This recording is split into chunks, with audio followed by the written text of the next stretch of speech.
A new report claims the federal government may be preparing to deport hundreds of international students over fraudulent application documents. This report claims fake documents were flagged after students applied for permanent residency, and it's possible they were victims of a scam, the students.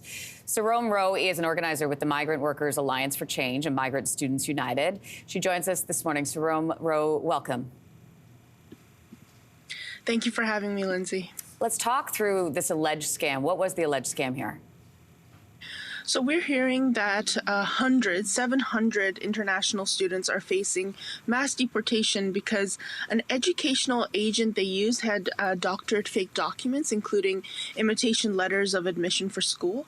And so we're calling on Prime Minister Trudeau and Immigration Minister Sean Fraser to not punish students for something that was out of their control, and to ensure fairness and protections for migrant students by ensuring full and permanent immigration status for them and for all migrants across the country. How does that work? So these students allegedly didn't know this was going on. So how did that happen?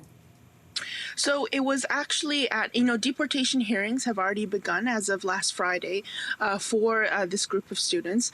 And so for this one case, it was only until the student applied for permanent residence that they were flagged that his documents were, that his letter of admission wasn't real. So even at the point of being in the school, point of getting a postgraduate work permit that many international students who graduate from public post-secondary apply for and get after graduation. Even after that, he was all approved for these documents, but it was only when he was trying to apply for permanent residency. Oh, what a shock. My heart goes out to these students. So I want to talk numbers, because as of 2022, there were 807,750 international students across all levels of education in this country. And we've got some research that shows 60% of them intend to apply for permanent residency. How difficult is that application process? And that number is not even including the 300,000 international students who have already graduated and are on postgraduate work permits. So we're looking to like a million current and former international students. Permanent resident status is not a piece of paper that allows you to move or stay in the country. It's actually a mechanism, and the only existing mechanism in Canada for migrants to access equal rights. So that means if your employer is not paying you on time, permanent resident status means that you can speak up against exploitation.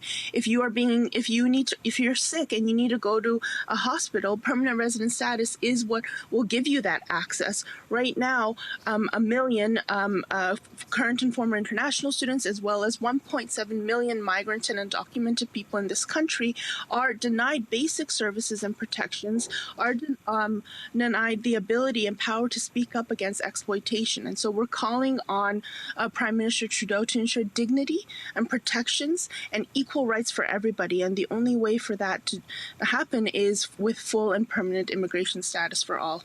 How likely is it that these students may be deported?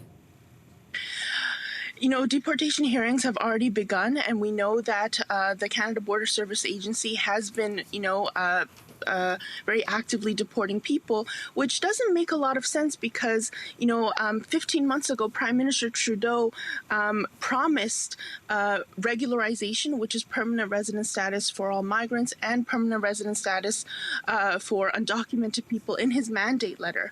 And so we are calling on him to ensure, keep the promise that he made and grant permanent resident status for all. But deportations are continuing. People are being torn apart from their communities and their lives. These students who are facing deportation have paid tens of thousands in dollars. That's massive sacrifices.